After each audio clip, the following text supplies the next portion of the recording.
بسم اللہ الرحمن الرحیم۔ ازواجی تعلق کے متعلق بتانا یا پوچھنا۔ جب سیدنا سلمان فارسی رضی اللہ تعالیٰ عنہ کی شادی ہوئی تو اگلے دن ساتھیوں نے پوچھا، جناب بیوی کو کیسے پایا؟ آپ نے اعراض کیا۔ انہوں نے پھر پوچھا، آپ نے پھر اعراض کیا۔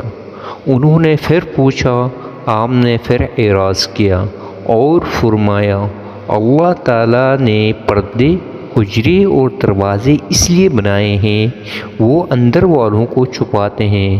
تم میں سے کسی کے لیے ظاہری امور میں سوال کر لینا کافی ہے، اور جو چیزیں پوشیدہ ہیں ان کے بارے میں ہرگز سوال نہ کرو۔ زوجین کے لیے باہمی ازواجی تعلق کی تفاصیل اور اسی دوران کے اقوال و افعال کسی تیسرے شخص کو بیان کرنا حرام ہے۔ نبی کریم صلی اللہ علیہ وآلہ وسلم کے فرمان کے مطابق ایسا کرنے والا شخص قیامت کے دن اللہ کے ہاں بدترین لوگوں میں شمار کیا جائے گا۔ صحیح مسلم شریف کی حدیث مبارکہ ہے۔